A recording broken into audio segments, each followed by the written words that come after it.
नमस्कार मित्रांनो, स्वागत आहे आपल्या सगळ्यांचं अजून एका नवीन व्हिडिओमध्ये। आजचा आपला हा व्हिडिओ एकदम स्पेशल सुद्धा असणार आहे, कारण जी लोक वाट पाहत होती, सतत कमेंट्स येत होत्या की कधी किमती कळणार, काय करणार, कधी होणार, सिडको का नाही कळवत आहे किंवा सगळ्याच गोष्टी। तर आज आपण ह्याच गोष्टींवरती डिस्कस करूया की काय आहेत ती, आणि हे सुद्धा मी प्रॉपरली जी अपडेट आली आहे न्यूजपेपर त्याच्या बेसिसवरतीच हा व्हिडिओ बनवतो। तर व्हिडिओकडे जाण्यापूर्वी परत एकदा रिक्वेस्ट आहे, चॅनलला सबस्क्राईब करा, लाईक करा, शेअर करा, कमेंट करा। आता जाऊया आपल्या अपडेटकडे। तर आजच्या पुढारीमध्ये आलेल्या वृत्तपत्रामध्ये जी माहिती आलेली आहे, जे सिलेक्ट माय सिडको होम्स आहेत आपले, जी ऑक्टोबरला दसऱ्याच्या मुहूर्तावरती जी लॉटरी निघाली 26,000 घरांची, त्याच्यावरती डिफरंट नॉट्सवरती, म्हणजे डिफरंट लोकेशनवरती आहे। त्यातले बामणडोंगरी आहे, खारघर आहे, खांदेश्वर आहे, पनवेल आहे, वाशी आहे, तळोजा आहे। तर अशा ठिकाणी या नोट्सवरती 26,000 घरांची जी लॉटरी आली त्याच्यासाठी प्रत्येक जणांनी फॉर्म भरलेत। आत्तापर्यंत त्या मिळालेल्या माहितीनुसार 1,20,622 एवढे रजिस्ट्रेशन झालेले आहेत। तरी सिडकोने काही कारणास्तव किंवा टेक्निकल रिझन किंवा जे काही रिझन आहेत, काही त्यांचे अजून डॉक्युमेंटेशन पूर्ण झाले नाही, म्हणून ती डेट 10 जानेवारी 2025 पर्यंत वाढवण्यात आली आहे। त्याच्यावरती मी 2 दिवसापूर्वी व्हिडिओसुद्धा बनवलेला आहे।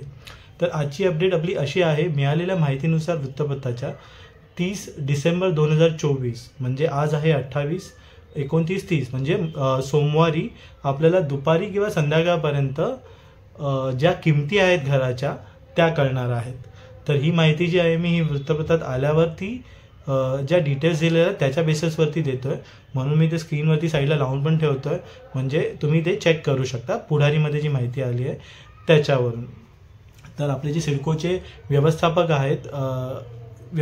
आहेत ते आज माननीय मुख्यमंत्री देवेंद्रजी फडणवीस यांना भेटणार आहेत। सिडकोचे जे दुसरा जो जे किमती वगैरे कॅल्क्युलेट करतात, ठरवतात वगैरे, त्यांनी एक कॅल्क्युलेशन करून दिलं आहे। तर ते मुख्यमंत्र्यांकडे जाऊन त्याचा अप्रूव्हल घेणार आहेत, आणि मुख्यमंत्र्यांकडून ग्रीन सिग्नल आल्यानंतर आपल्याला 30 डिसेंबर 2024 म्हणजे मंडेपर्यंत इव्हनिंगला आपल्याला सगळ्या किमती कळतील। तर ही गोष्ट आहे। तर जे लोक वाट पाहत होते आतुरतेने की किमती कधी कळणार, काय करणार, तर आपल्याला 30 डिसेंबरपर्यंत किमती कळतील, ज्या किमती आहेत ते करून। ही एक न्यूज आहे। आणि अजून एक वृत्तपत्रात आलेल्या माहितीनुसार आहे की हे डिफरंट ज्या किमती असणार आहेत, म्हणजे जी लॉटरी निघालेली पहिल्यांदा जी महालॉटरी म्हणजे निघालेली होती ती 2018ची होती किंवा 19ची होती। त्याच्यामध्ये कसं होतं, किमती ज्या होत्या ज्या नॉड वाईज, म्हणजे एखाद्या वेळेस जर जी तळोजाला निघालेली तिथे प्राइस सेम होती आणि घनसोलीची प्राइस होती ती सुद्धा सेम होती, बट इथे तसं नसणार आहेत।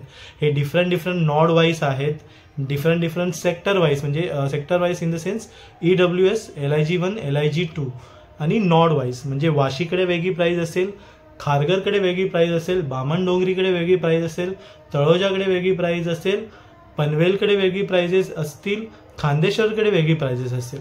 तर अशा डिफरंट नॉड वाईज ते प्राइस असेल ते डिसाईड होणार आहे। तर ही गोष्ट तुम्ही सगळ्यांनी लक्षात ठेवा की सगळ्या प्राइजेस सेम नसणार आहेत, आणि मेनली जे फोकस असणार आहेत ते प्राइजेस कमी करण्यामध्येच असणार आहे। या सगळ्या गोष्टी त्याच्यामध्ये आलेल्या आहेत। नॉड वाईज असणार आहे, 30 डिसेंबरला डिक्लेअर होईल मोस्ट प्रॉबेबली, त्यांनी जी सांगितलेली आहे माहिती आलेली आहे वृत्तपत्रात। त्या व्यतिरिक्त या ज्या गोष्टी आहेत त्या आहेत, आणि रजिस्ट्रेशन त्यांचे 1,20,000च्या वरती झालेले आहेत। या सगळ्या गोष्टी ठरून ते 30 डिसेंबर रोजी आपल्याला प्राइजेस कळतील। तर प्राइजेस कळाल्यानंतर आपण नॉड वाईज सुद्धा त्या गोष्टी डिस्कस करूया। आपल्याला तेवढा वेळ भेटला पाहिजे प्राइजेस डिक्लेअर झाल्यानंतर, त्या प्रॉपरली अपडेट करून आपण नक्की ती गोष्ट बनवून प्रॉपरली प्रेझेंट करून व्हिडिओ मी बनवणार आहे। तर या सगळ्या गोष्टी मी डिटेलिंग मला सांगायचे होते। बहुतांश लोक भरपूर कमेंट्स करत होते की ते ठरवत नाही, त्यांना ठरवायचं नाही, नुसतं एक्सटेंड करायचं आहे। बट आत्ताच्या मिळालेल्या माहितीनुसार, वृत्तपत्रात आलेल्या माहितीनुसार आपल्याला त्या किमती लवकरच कळणार आहेत। तर जे लोक किमती ठरवून पुढचा प्रोसेस करणार आहेत त्यांच्यासाठी ही उत्तम एक न्यूज आहे, एक चांगली न्यूज आहे की त्या बेसिसवर ते त्यांचा बजेट ठरवू शकतात. ज्याप्रमाणे मी माझ्या प्रिव्हियस व्हिडिओजमध्ये पण सांगितलेले आहेत, पहिल्या व्हिडिओजमध्ये सुद्धा सांगितलेलं आहेत, त्या बेसिसवर ते लोक ठरवू शकतात. तर या सगळ्या गोष्टी सांगायच्या होत्या मला. याच्या व्यतिरिक्त जर अजून काही आपल्याला अपडेट येतं तर त्या अपडेटवर सुद्धा आपण व्हिडिओज बनवूया. तर तुम्ही व्हिडिओ शेवटपर्यंत बघितला असेल, आवडला असेल तर फक्त एकच रिक्वेस्ट आहे की चॅनलला नक्की सबस्क्राईब करा, लाईक करा, शेअर करा, कमेंट करा. आपण असेच अजून चांगले व्हिडिओ बनवणार आहेत. तोपर्यंत आपण भेटूया पुढच्या व्हिडिओमध्ये एक अजून चांगली अपडेट घेऊन, एक अजून चांगला कंटेंट बेस्ड व्हिडिओ घेऊन. तोपर्यंत भेटूया पुढच्या व्हिडिओमध्ये. सगळ्यांचं धन्यवाद.